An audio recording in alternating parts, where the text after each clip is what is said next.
Hi everybody, it's Tess from teachwithtess.com. This channel is full of lots of information for teachers who are interested in working with Wales English and for all those wanting to work online. So I provide lots of tips on how to be successful with your applications, how to get the most out of your career.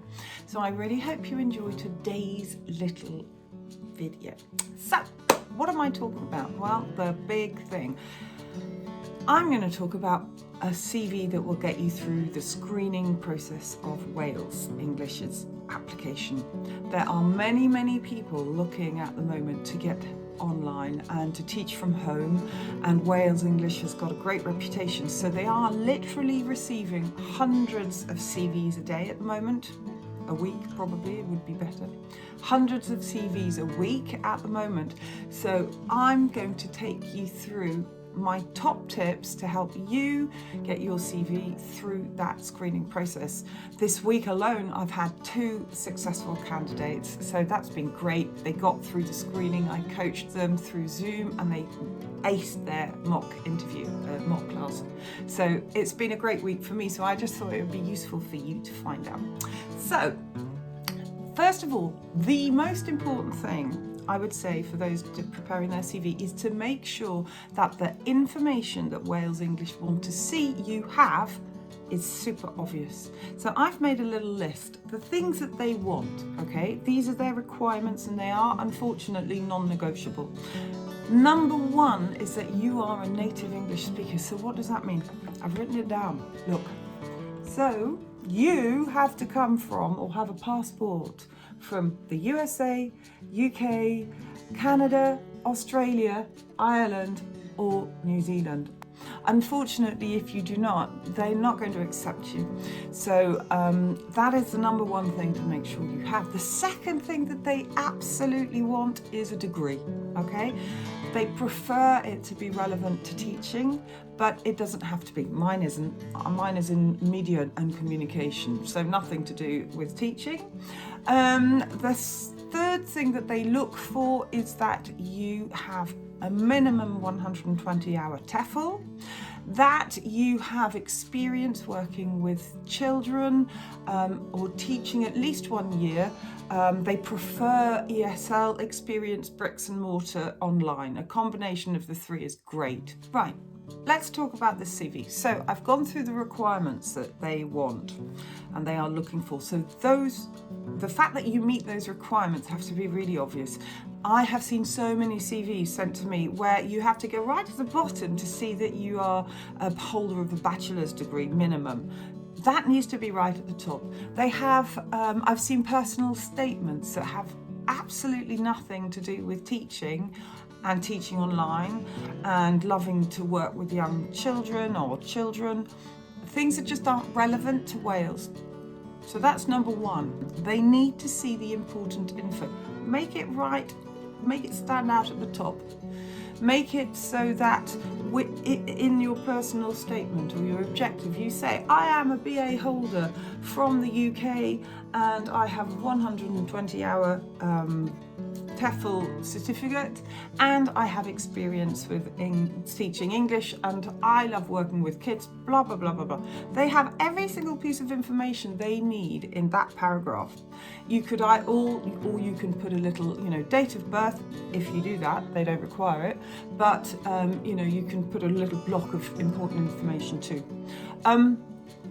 Number 2, it's way too long. So many are so long. Now, at the moment, due to the number of applications they receive, they will spend 30 seconds, probably, not more, looking at that first part of your CV. If they can't see that you meet their requirements, they're not going to scroll down. Hence, don't put your BA at the bottom, your education at the bottom. So you may have a load of experience that's not really relevant to teaching.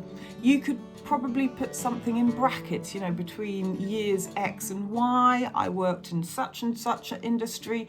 So you don't have blanks in your CV, but you don't need to fill it up with paragraphs about working with companies that don't really reflect what you're doing now or your work with children and online teaching. So that's really important. So number 3 is that they are really hard to read. It's amazing how many I've opened and I've just gone, because there's no clear division between the different sections, or it all is the same type font, or there's nothing that guides the eye through. So again, remember, you've got 30 seconds to really go pow. So use them. Make your CV look great, and a bit of colour, and something that just makes you stand out from the crowd. Now, number 4 is something that always amazes me. As a teacher, as an English teacher, you need to be 100% accurate in everything you write. And I see errors, and errors don't pass. It won't work. You can't want to be an English teacher and have errors. So please proofread your CV, and maybe get somebody else to do it, because I miss mistakes regularly. I pass them on to somebody else if it's a really important document. So those are things that you really, really need to think about. Now, something else that's quite interesting is I know for a fact that Wales English actually like to see that they have applications coming through referral links. This is because referrers such as myself, who are part of the advanced referral program at Wales English, coach our referees, our referrals, coach the people we recruit. I coach my the referrals I work with from A to Z. So they like it. Wales like it when they have referrals or applications through referral links, because they know that the majority of those applications will be helped and supported. So for instance, I will work with my referrals on their CV. I help them to make sure everything's perfect, or as perfect as it can be with the experience that they have. I help them when they're through the initial screening and they have their interview. So I have a Zoom session with them and I coach them through that. So it really does give you every single opportunity to shine. So I think that's why Wales like it, if you use referral links. So mine is below, obviously. Okay, so let's just go through this again, shall we? So number 1, make sure you meet the requirements. Essential, because they're not going to negotiate, unfortunately. So that you're a native English speaker from the USA, UK, Canada, New Zealand, Australia, Ireland. That you have a minimum of a BA, a bachelor's degree. They won't hire anyone without a degree. Number 3, that you have a TEFL 120-hour minimum, or CELTA or TESOL certificate. Make sure that you have experience. They're not looking for people with no experience. And that you really want to inspire young children. They're looking for that in their teachers. So to somehow get that into your CV. So those are super important. That's number 1 thing, meet their requirements. Number 2, make your CV relevant. Make it pop, make it stand out so that they see immediately that you meet all those requirements.